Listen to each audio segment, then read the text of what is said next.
Okay, all right. So Grand Rising, Grand Rising, Grand Rising. I know I saw Maybach. I don't know if I'm still streaming on my other whatever side.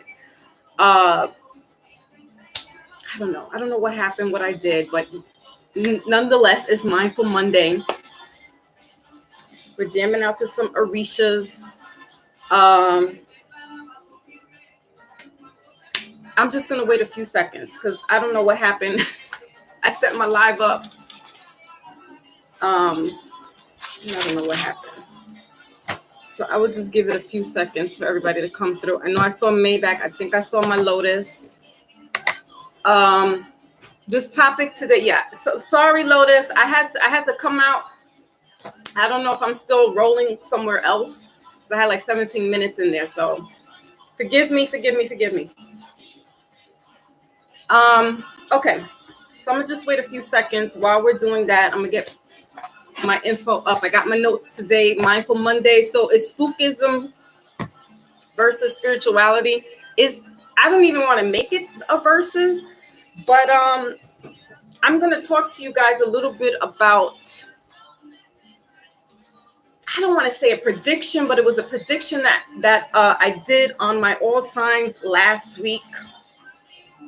I'm gonna cue to that in just a second. So everybody stopping through, I appreciate that. Yeah, it was acting up, but I think I did something wrong. I think I wasn't ready, and I hit the live, and I was trying to go back to end the stream and give me some more minutes. And for some reason, I don't know, maybe my system's old. I don't know. Let me get my coffee, get myself together because I was kind of rushing. Today is 7-11. That's a very high vibrational spiritual number for me. But I'm going to cue in what I want to talk about really quickly. So if you were here on my all signs for July, I read all the signs, but specifically for Aries. And let me go to it so you guys can hear. So, and hold on a second, because I'm all over the place. You know, I get flustered, you guys. You know, I get excited when you guys are around, when we're here vibing. So I'm going to get some dates, some important dates that we just saw play out in the news.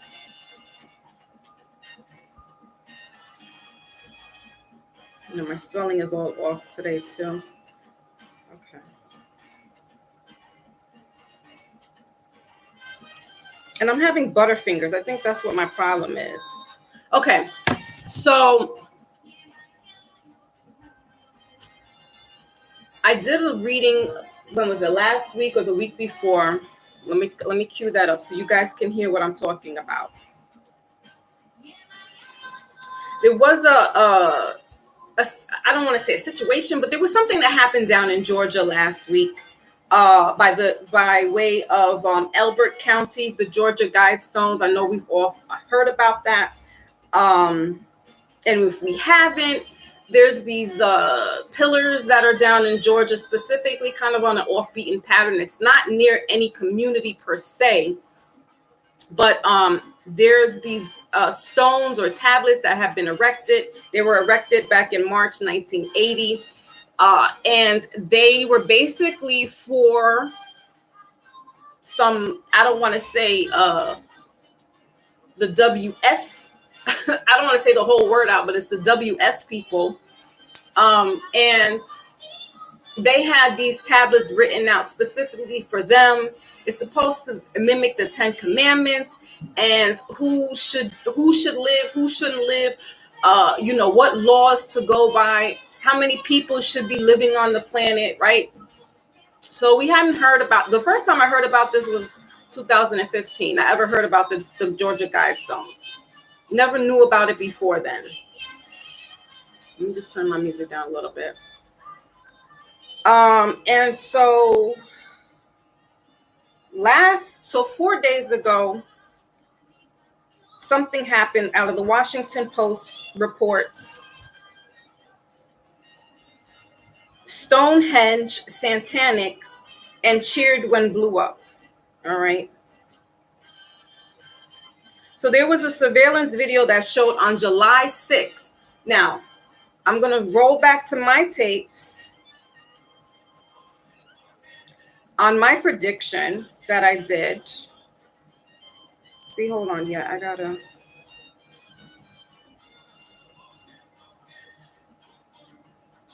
Okay.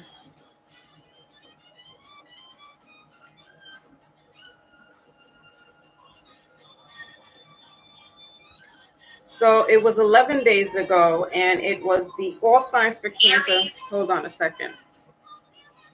This is So at 54 minutes in, I go into a specific sign, and that sign is Aries.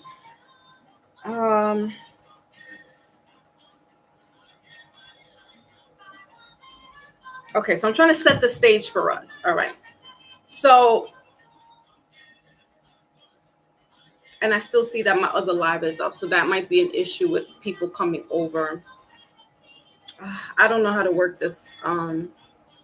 Like, I need another device just so I can get in there and cancel that out. But anyway, that was 12 days ago. So I think that was like June 30th or something like that. I did an all signs for the month of July, Cancer season. Now, before I go into the video, let me calm down for a second. Let me roll it all back and let us walk this through where I'm trying to go with it. 1144. All right. So Webster's dictionary, in the term of prophecy or prophets, excuse my pillow, my back is out of whack. Prophecies, a prediction of something to come, right? Or an inspired declaration of divine will and purpose. Now, I'm not going to say that I am a prophet of God or I'm a self-proclaimed prophet. I think we all have some type of gift or spiritual innate sensibility in us, some a little stronger than others, right? But what makes a prophet of God? Again, disclaimer, I am not a prophet. I do not walk around here saying that I am a prophet. But what is a prophet? A prophet is a man called by God to be his representation of earth, or on earth rather. A prophet teaches truth and interprets the word of God. What does it take to become a prophet? Who knows, right? But according to somewhere in Google, it says a prophet, when a prophet tells you something, it comes to pass. That comes to pass. That person is genuinely a prophet. That's a fine line. I'm not going to say that, if somebody tells me, I had a dream about you last night, or I had let's just say somebody said, I had a dream about you last night, and, you were wearing this purple shirt, and these glasses, I couldn't tell if they were red or brown. And a couple of days later, not thinking about what the person said, I happened to be wearing this purple shirt and these red colored rims glasses, right? So I would kind of be like, ooh, that might be a little spooky. I wouldn't necessarily call that perfect person a prophet, but I would kind of be like, wow, that's interesting and a coincidence. I wouldn't shoo the person away, because chances are they might be onto something, right? Or on a grander scale, if somebody said to me, I kind of had a vision of, let's say, 9/11, right? Because that was a big, when I'm talking about big earthly, traumatic, worldly events, and somebody says something in regards to that, I'm going to bend my ear to that person and be like, ooh, they might be onto something. So I'm going to show you in real time, because I've mentioned this to a couple of people behind the scenes, but in real time, I had picked up something that was going to happen for a specific sign, but not realizing that that specific sign is the sign that's with that's associated to Mars and is the planet of war, or the god of war. So what does you to become a prophet, or what does it mean to become a prophet? Okay, so we said if somebody tells you something and it comes to pass, generally they would be a prophet. Again, I don't know if that's true. may think it might be, but all right. He should live morally and upright and with integrity. So this is, somebody who's walking that divine line. A prophet could be somebody could be a homeless person or a bum on the street that drinks alcohol and they have a force. Like, we shouldn't pigeonhole what a prophet looks like, how the prophet lives. If they're a prophet indeed, same thing, borderline with oracle. What's an oracle? And oracles are kind of like a prophet. They can see things before it happens, right? So back in biblical times, we have some prophets by the name of Moses, Elijah, and Enoch, to name a few. I think David was another one. And just as I was getting into going on live and trying to give myself some time because I was taking some more notes down, I hit that live and now I'm going live in two different places. But whatever. In this article by The Guardian in UK, it says, who ordains a prophet and how do they hear from God? Right? By virtue their office, they are supposed to be mediators between the people and the creators, just what I had said. Now, I was getting into also, hold on a second, because I had screenshot. Okay, so in the days of prophets Moses and Elijah, it was the Lord that called a prophet. So it was God, Jah, Yah, Eli, how do you call it? Allah, that God would call this person to mediate between the people and what he's saying, right? So if we think Moses would be one of the main figureheads that we would see who was ordained to give the word from God to the people, to the Israelites, right? So God would be the one that's calling the prophet out and delivering messages to the nation. All right. The nation was ruled by God and not men. Again, this is an article out of The Guardian, dated January 6, 2019. So you can go reference this back. I'll probably put that in the description. So anybody's interested in this article, they can go and read it. All right. So with the versatility and authenticity of the call of God, that time prophets were to guide the people. It was after Jesus Christ came that the core prophets were no longer guide people, because the Spirit of God is dwelling in every believer. At the time, prophets were custodians of the presence of the Holy Spirit, and they didn't make mistakes.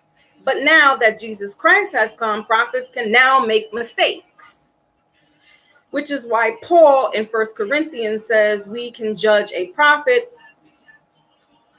while he is speaking, and that is to know if what he is saying is true or not. This article is reading kind of weird, so forgive me if I sound a little off. Many who claim to be prophets today are many professional prophets. They are prophesying for their stomach and not to lead the people to Christ. All right, so there we have the false prophets and all that good stuff. Again, I'm not going to read the whole article. This article kind of reads sideways anyway. I want to just kind of flow myself. I'm just kind of giving us a setting, a scene of how and what the word prophet means. Some people would be like, this is spooky. Others would be like, yeah, but that's real. That's some real deal spiritual or supernatural occurrences or people. All right. So let me just get to the good part. All right. So I'm going to queue up so you guys can listen to when I did this reading. I think it was June 29th, if I'm not mistaken, or June 30th, of the prediction for Aries, and how July 6th, the prediction came to pass. Now,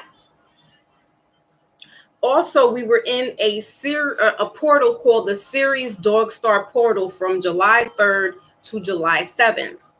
These Georgia guide stones that imploded, exploded, were knocked down, demolished, whatever you want to say about it, happened July 6th. We can go back to some video footage and see that there was nobody around that could have set off or detonated these stones, right? It possibly could have been something that was already planted there before, it happened. But a lot of other people, a lot of the metaphysic people that I'm listening to and spiritual people, they're saying that that was lightning that came down. They're also saying that Georgia right now is under some type of heavy thunderstorms and storms happening. There's this weird occurrence that's kind of happening down there in Georgia, in the Carolinas. We're in hurricane season. So, the East Coast, Atlantic, they usually get some kind of occurrences with, with storms, heavy storms, right? So I want you to just listen carefully, and I'm going to go and talk a little bit more about this after we listen. Okay, so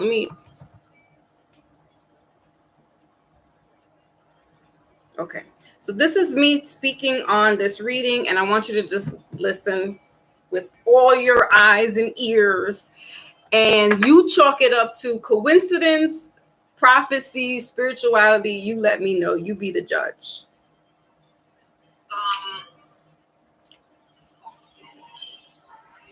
End of March, beginning of April, mid-April. All right. You're the first of the zodiac signs. You're the babies, as they say. Your card is number 1, and it's act. All right. So get your act in order. Get your act together, Aries.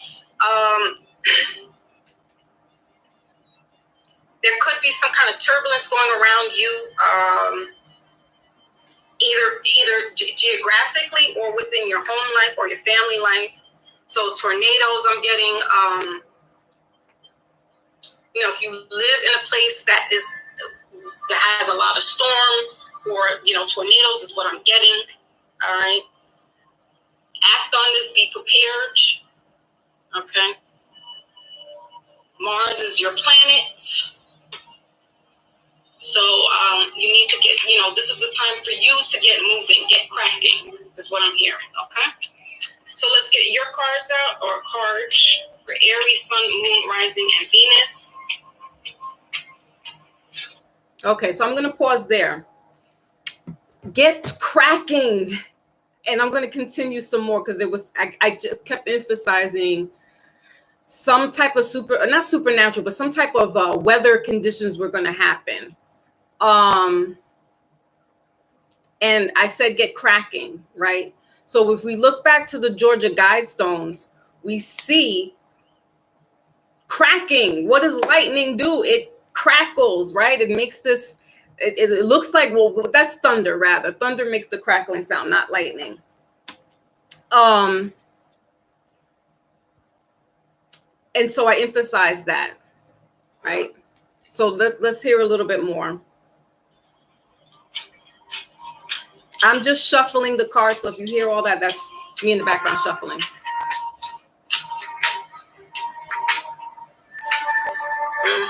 Queen of Swords here, and then bottom of the deck is the Five of Wands, fire energy. Yeah. So you could be having either there could be a fire or some type of storm happening around you in your house or area. All right. Because this is like water in the background here. So you could be living, I'm getting Tornado Alley, or you could be living like where the Gulf of Mexico, that panhandle, or you could be in Florida. All right. Get prepared, Aries. Get prepared so that you don't have to, what is it? Be prepared so you don't have to get prepared is what I'm seeing.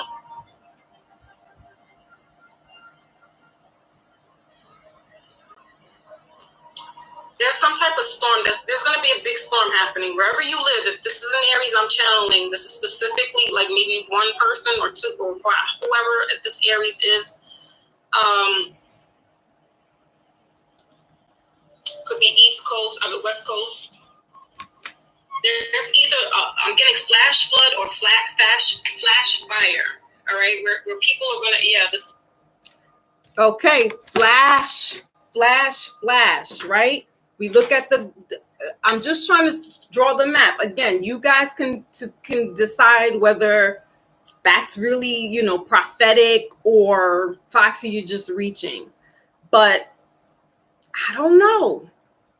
I kept seeing in my mind's eye, like something fast was going to happen. When we looked at those guide stones and we looked at how the electric charge of the lightning, if it was a lightning or if it was an actual detonation, however it happened, I said flash, right? So something fast was going to happen, could be happening on the East Coast, could be happening on the West Coast. I said, Tornado Alley, or the Panhandle, Florida. So listen a little bit more. I'm almost finished. Of Fortune here, 8 of Cups, yes, and then the King of Swords. Act on it now. All right, it could be, if this is a mom and she has a family, it doesn't even really matter about the genders right now. Remember that we're masculine and feminine energy. That's the energy. But gender-wise, yes, this is a woman.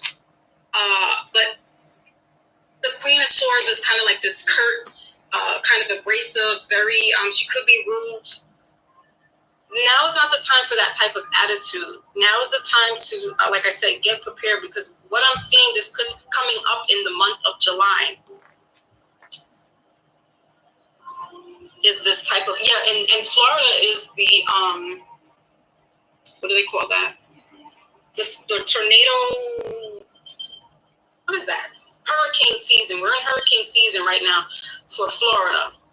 So, but there could be some fire. I'm getting like brush fires or something's happening really fast. So Aries, get on top of that. Get your provisions, get your supplies.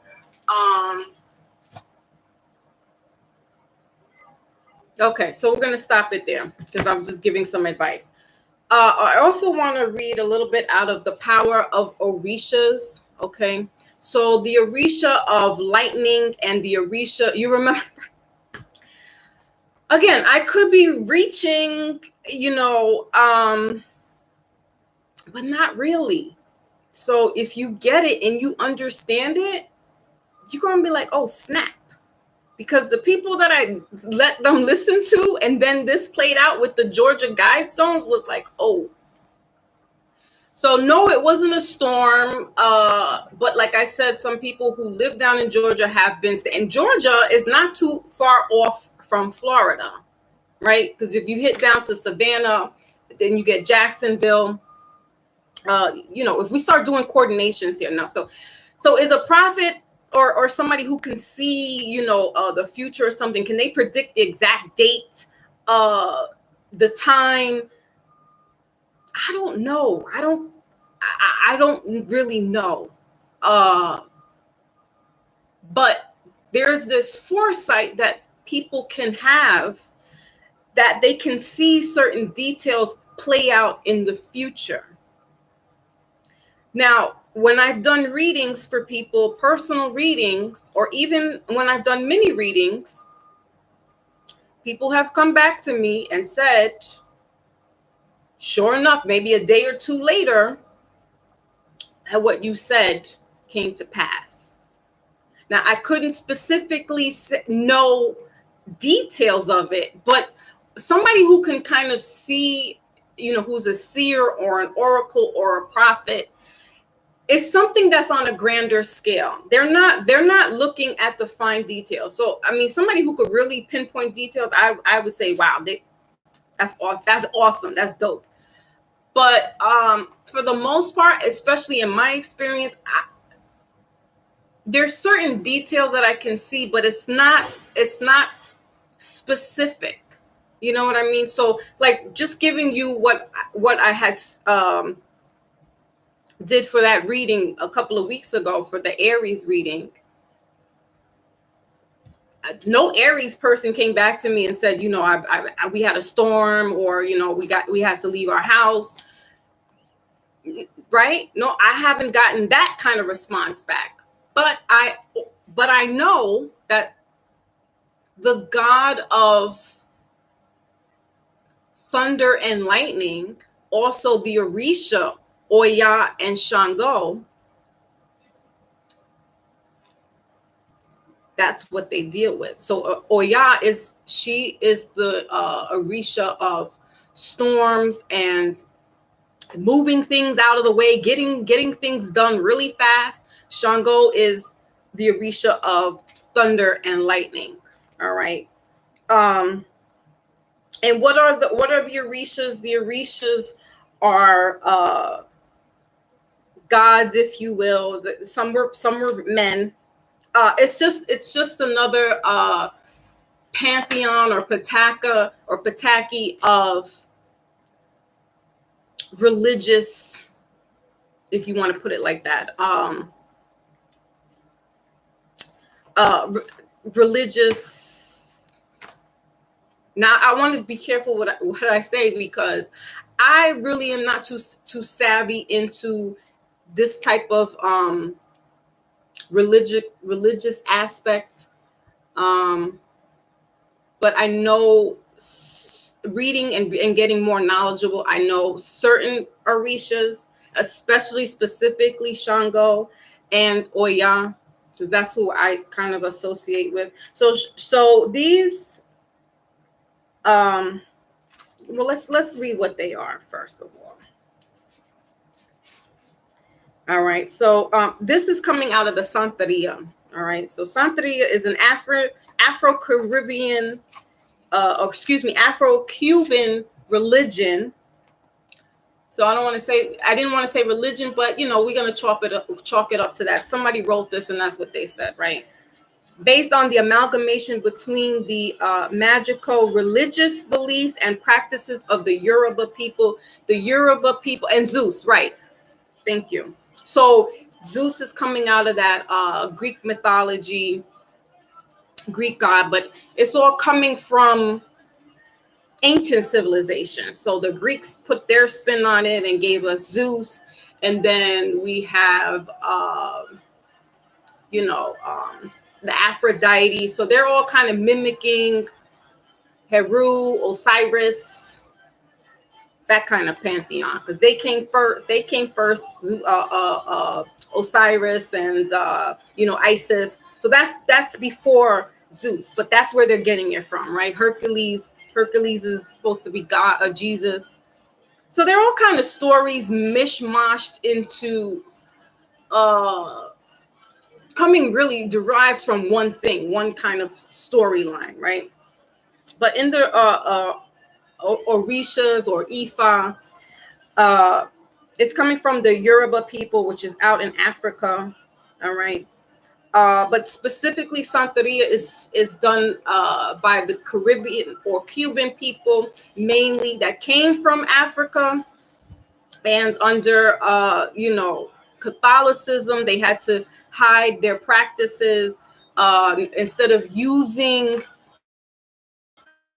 Santa Barbara, who would be equivalent to Shango, right?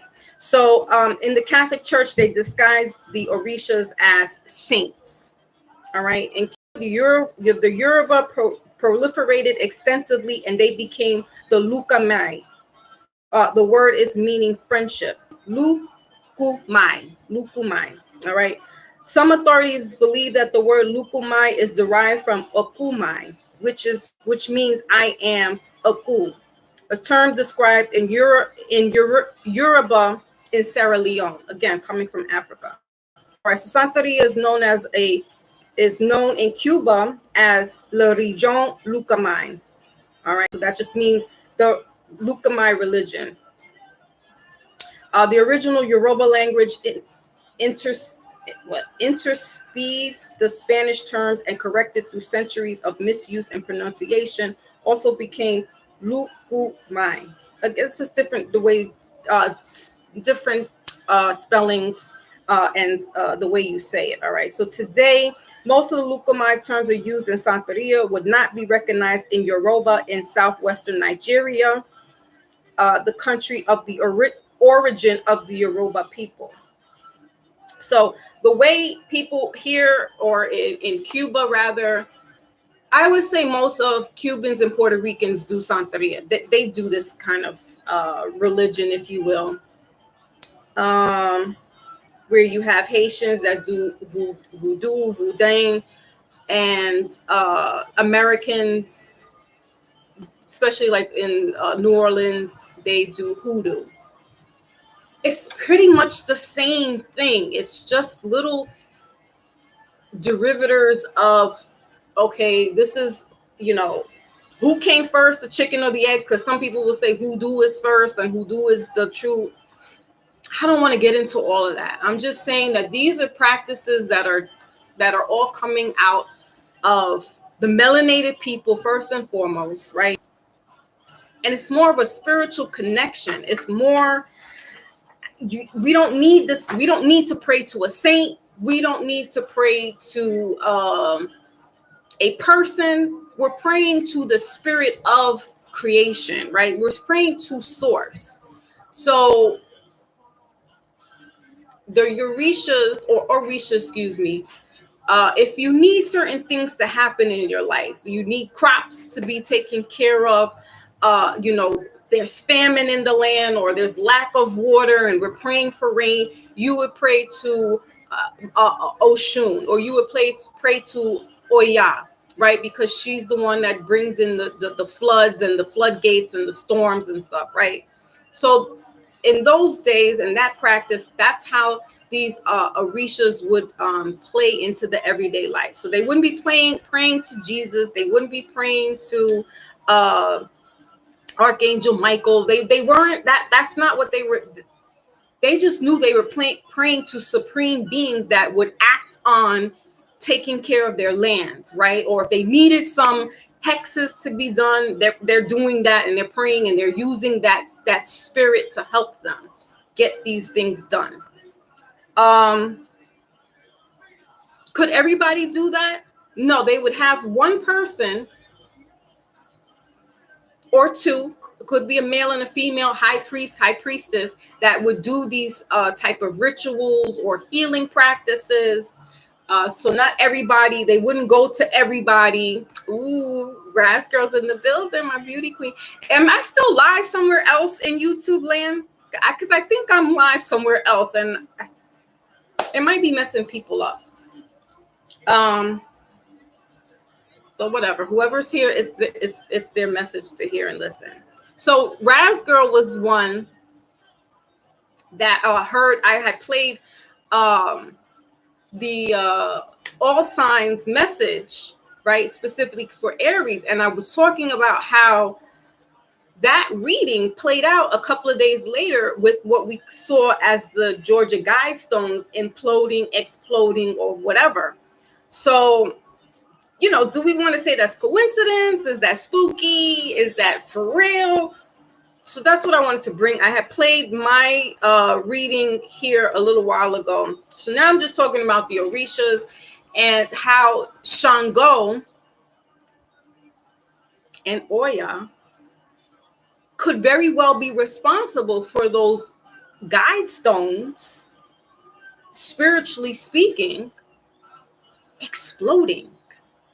And then man had to come up and clean that out, because they had like a cleanup team come out after the tablets cracked, or one tablet specifically. And the one tablet that cracked, I believe it was the Sumerian language, because they're written in 5 different languages or 4 different languages. I know there's American, I think there's Spanish, but the one that cracked happened to be the Sumerian, I believe, language. And we know that that's an ancient language, right? Like Aramaic. And Aramaic is a dead language. But Those are the ancient languages. Those are the languages that our ancient ancestors spoke and still speak to this day. So I find it funny, divine intervention, if you will, that that specific tablet was the one that got zapped.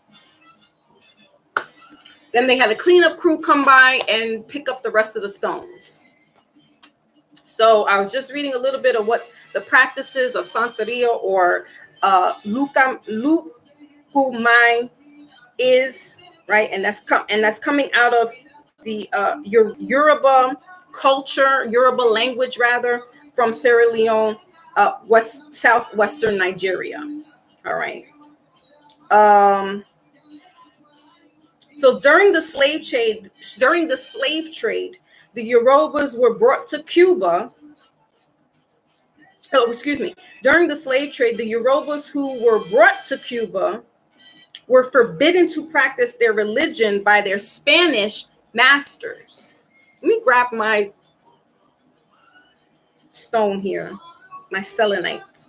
Because my words, my throat chakra is like, I'm all over the place. And it's like, I don't know if they want me to talk about it. But, you know, if you are in that light, you need to kind of let the people know to just be open to a lot of stuff that's happening supernaturally. Again, I am not professing that I am a prophet. You know, I don't walk around here saying I'm an oracle and shouting it out from the mountaintops. Somebody who usually is like that doesn't profess themselves to be that. They just speak it, and other people might say, wow, that person might be a prophet, or that person might be some type of witch or oracle or something along those lines. Usually somebody who has foresight, they're not proclaiming themselves to be it. All right, so let's go back. So during the slave trade, the Yorubas were brought to Cuba, and they were forbidden to practice their religion by their Spanish masters. So in order to continue their magical and religious observations safely, the slaves opted for the identification and disguises of the Orishas with some of the Catholic saints worshipped by the Spaniards. So what they basically did was do a 52 fake out and said, you know what? Since we can't openly say Shango and practice and do our rituals and whatnot, we're going to use their saints. We're going to use Saint Lazarus. We're going to use Saint Barbara and play it off. We're going to put these saints up, right? But in our mind's eye, we know who we're praying to, and it's not these white people that they are looking at. They're actually invoking their own gods, if you will. Okay. So in this manner, they were able to worship their deities. Okay, so some people would call them deities under the very noses of the Spaniards without danger and punishment. Okay. Let's see what else here. I'm not going to read all of it because it's a book. So God in Santeria is known as Olulumar. I could be pronouncing it wrong. I'm not professional in this practice, so forgive me if I'm pronouncing it incorrectly. But who I wanted to bring up was Shango, because that lightning that happened in the Georgia Guidestones, that's exactly what was taking place there, for me at least, and for other people who are spiritually in tune and in depth. They would say the same thing. They would say that was, you know, or Thor, right? They would use that pantheon. Okay, so let's go to where Shango is. Okay, so Shango has many paths, and in each path he has been synchronized with different Catholic saints. Of all the various identifications, that of Saint Barbara is best known, but he is been also identified as Saint Mark, Saint Elijah, Saint George, Saint Jerome, and Saint Patrick. All right. So, okay.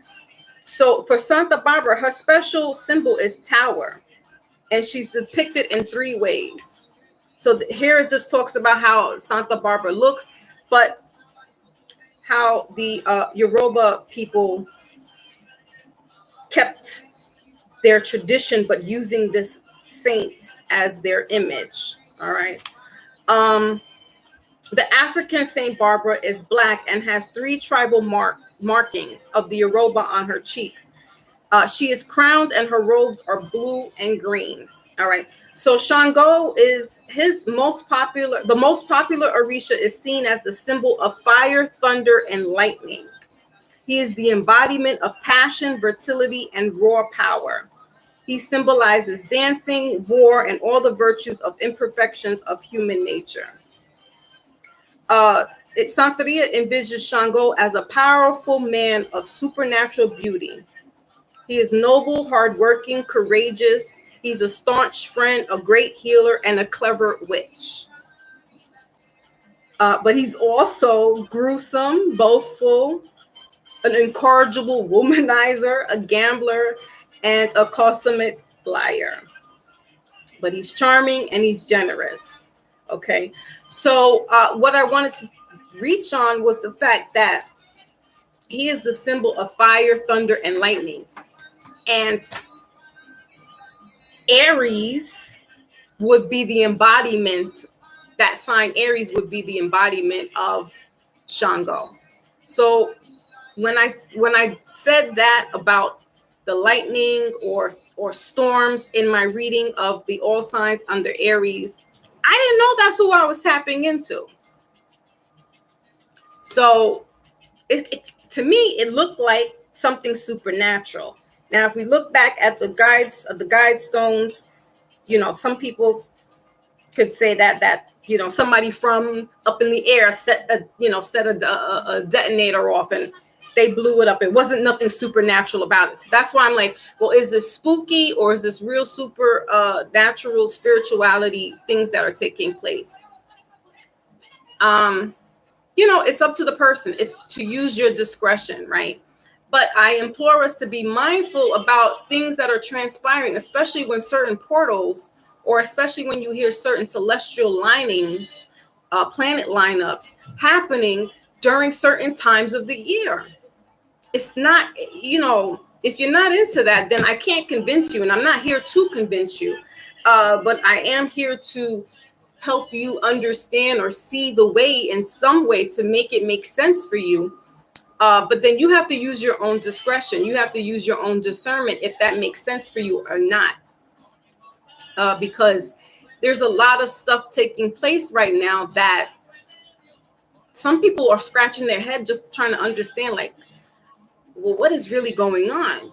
Some religious Bible thumpers would be like, oh, it's the apocalypse. It's the end of times. It's the end of days. Voodoo's in the building. Salute, my brother. So it would look like it's an apocalypse.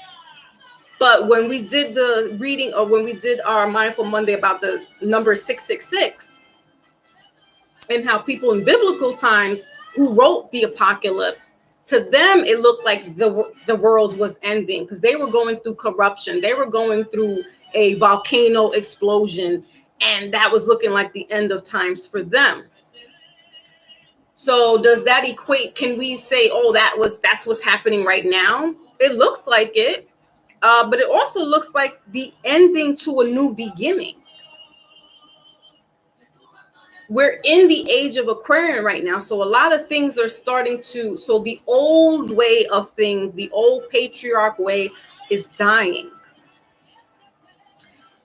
Think about somebody who's physically dying, right? They're fighting for their life. Or think about somebody who's on a respirator or a ventilator, and they're gasping for their last breath. They're gasping for their last bit of life. So they're holding on to dear life, as they say, right? That's what the system, the patriarch system is happening right now. It's holding on to dear life. It's the old grandfather that's really on his last leg, and he's fighting to keep going. Not understanding, or maybe not so much that he doesn't understand, but he doesn't want to he doesn't want to die. But what's happening is that his granddaughter or his mother, who was reincarnated, is coming back to take over.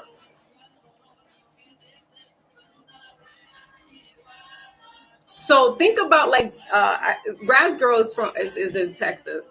Think about how they say, or even the Southerners down in Georgia, they call their granddaddies or their fathers Big Daddy, right? He's this old, to me, Big Daddy is like the old big Colonel Mustard. He's the old fat rich white guy. That's Big Daddy, right? I think I watched too much Dallas back in the days, or too much Gone with the Wind. But that's how I equate it, right? It's this rich old man that's still trying to hold on to his legacy. He's trying to hold on to his empire. And the newer generation is coming and taking over. And he's fighting for dear life. But it's not his son, it's not his grandson, it's his granddaughter or Big Mama, who could be his mother reincarnated, coming to take over. And this is why we're having this battle back and forth, this ebbing and flowing, this swaying back and forth of a lot of things happening that is like, what?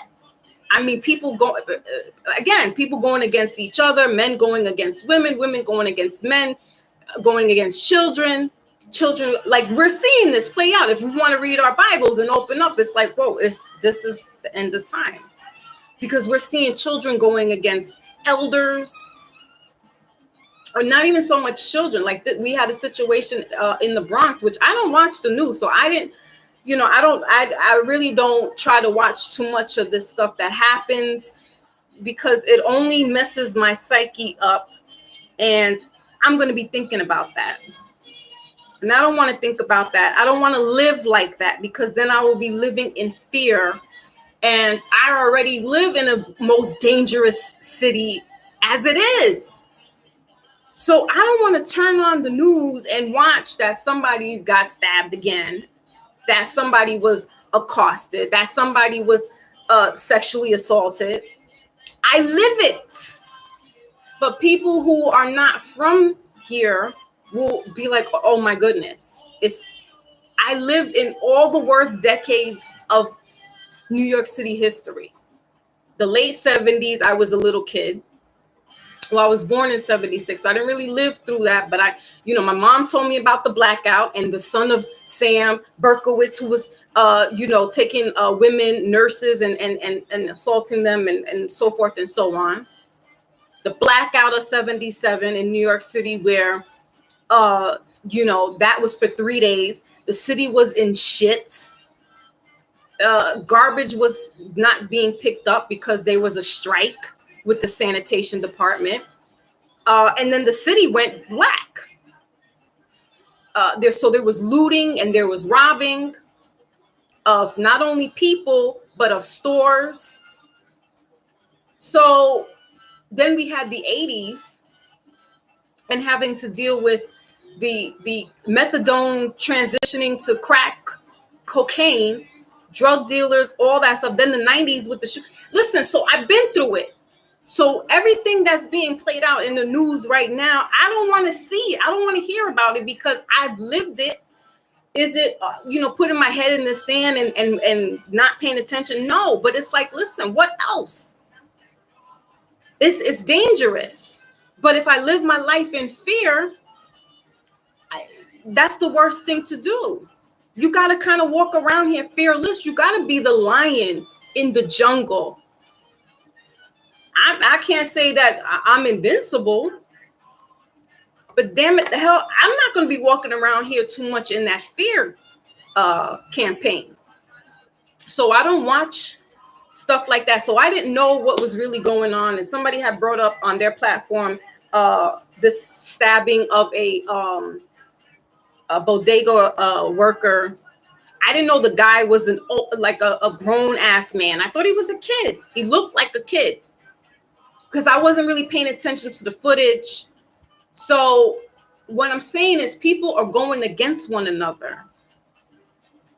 So apparently the girl didn't have money on her EBT card. I don't know if the bodega guy was being a douchebag and he was like, listen, you don't got no money on here, you can't get the food. Because sometimes, listen, they got to deal with a lot of people. Just think about if you work in a store every day and you got to see people come in and out, they got a sob story for you, or they got an attitude. You got to deal with all these different personalities. So, you know, I don't know the whole storyline. I didn't do my research on that. But what I know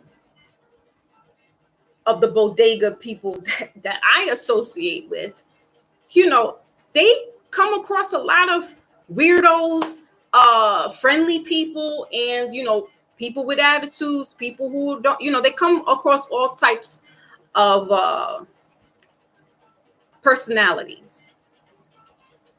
So this woman got upset, says, you know, I don't know what she says. I'm surmising. But he probably was like, listen, you don't got any more money on air. It was a bag of chips. And tells the kid, you know, you don't have any more money.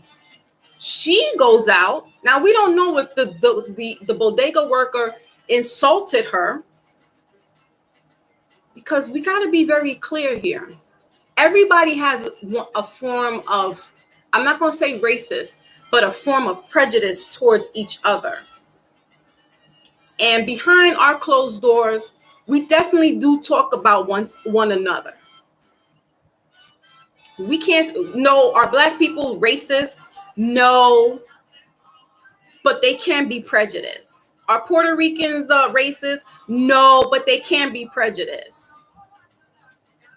Are white people racist? Maybe.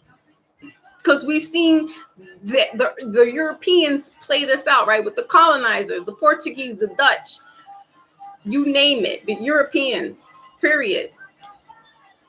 But what I'm trying to say is that this elder bodega worker, and when we say bodega, that's a Spanish word for a little store. It's a mom and pop store. So everybody wants to run around with the word bodega and don't know what the hell that is. It's originating from Puerto Ricans who set up shop. It was mom and pop stores that sold milk, eggs, canned goods, candies, newspapers, and they kept it in the family. So now the Dominicans have that, and you have some Dominican workers that are like that as well. It's usually Hispanic Caribbean people that have what we call bodegas. And so this so-called Black guy goes in after his girlfriend tells him, look, whatever transpired, he's telling the bodega worker, whatever, because we don't really know the words that were exchanged, right? We only see footage. So I'm gonna get to that, Voodoo, because the bodega worker was in the right. He's protecting himself. And etiquette is you don't go behind the cashier. I don't care how mad you are. You don't walk behind it, because now that becomes a threat. Now I have to protect myself, because you don't walk yourself right behind the cashier and you're being belligerent. Apparently, the girl had stabbed the elderly man, the bodega worker. So I don't know the whole story again. So I don't really want to talk sideways because I don't know the full story. But what I've seen in just a few little clips is that, you know, the guy, the Black guy assaulted this elder Dominican man. And then in self-defense, the Dominican guy stabbed him up. So, you know, people are saying, you know, let that man go. It was self-defense. But then other people are like, well, he killed somebody. And we've always had this racial tension in New York City since forever. And if some people who are not familiar, we've had a lot of racial tension, especially in the 80s and in the 90s, between blacks and whites.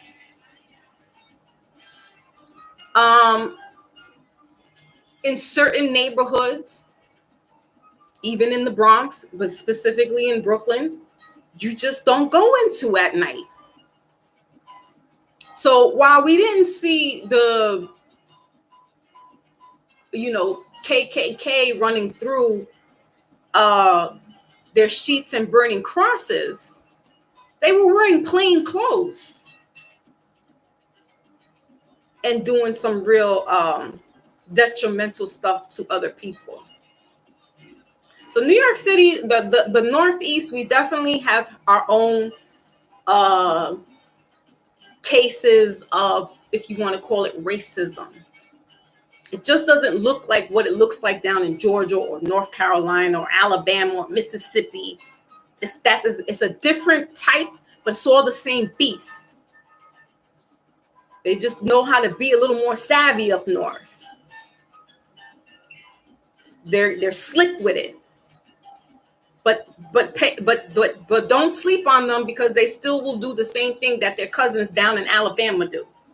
They just don't ride around on horses and put up burning crosses. But they have what they call gang ups and will kill an unarmed person. Yusuf Hawkins, Amadou Diallo, Sean Bell, Eric Gardner. Then we're going to be like, oh, but he was selling, Newports, and they're illegal, and whoop-de-whoop-de-whoop. There's still no reason for excessive force. There's no reason for it. So with this last situation, this last incident that happened in New York City, that was excessive force. He's an elderly man. Now, if this elderly man was talking sideways and being disrespectful, like, listen, it's summertime. Again, we're in this spiritual climate where people are going to be going against each other. You're going to be having a lot of people fluffing their feathers to see who can test who. Doesn't matter if you're young or old. That's what I'm saying. The young are going against the old, men against the women, women against the children, children against their parents, their elders. It's really all-out warfare. It's not just the black and white thing that we're seeing. It's pretty much everybody and anybody right now. It is all or nothing. But while this is all happening and all this is taking place, it's a birth of a nation that's about to happen. A new nation is rising. The ancestors are coming